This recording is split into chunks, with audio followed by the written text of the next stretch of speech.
బాబు అభిమానులు మురారి సినిమాను ఎంతలా సెలబ్రేట్ చేసుకుంటున్నారో ప్రత్యేకంగా చెప్పాల్సిన పని లేదు. మహేష్ బర్త్డే సందర్భంగా మురారి చిత్రాన్ని రిలీజ్ చేయగా బ్లాక్ బస్టర్ రెస్పాన్స్ వచ్చిన సంగతి తెలిసిందే.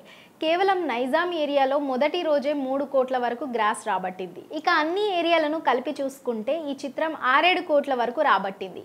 అలా డే 1తోనే అన్ని రికార్డులు చెరిపేసింది. మురారి దెబ్బకు రిలీజ్ల సినిమాలు రికార్డులన్నీ మాయమైపోయాయి. అయితే కృష్ణవంశీ మాత్రం మురారి మీద అభిమానులు చూపిస్తున్న ప్రేమను చూసి మురిసిపోతున్నాడు.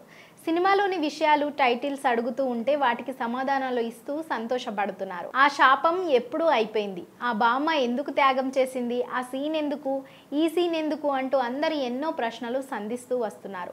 వాటన్నింటికి కృష్ణవంశీ తీరిగ్గా సమాధానం ఇస్తూనే వస్తున్నాడు. ఇక థియేటర్లలోనే పెళ్లి చేసుకున్న వారికి కృష్ణవంశీ కాస్త మందలించాడు.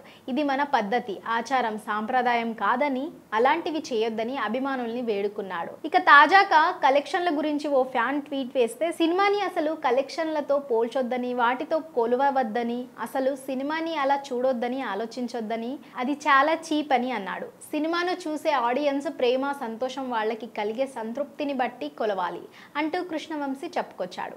మురారి రిలీజ్ వల్ల కొత్తగా వచ్చిన చిత్రాల కలెక్షన్లు గండిపడ్డట్టు అయింది. కమిటీ కుర్రోళ్ళు సినిమాకు ఫుల్ పాజిటివ్ టాక్ వచ్చింది. కానీ మురారి రిలీజ్ వల్ల కొంత అడ్డంకి ఏర్పడినట్లే అయింది. ఆ హడావిడి లేకపోయి ఉంటే కమిటీ కుర్రోళ్ళు మరింతగా కలెక్ట్ చేసే ఉండేదేమో.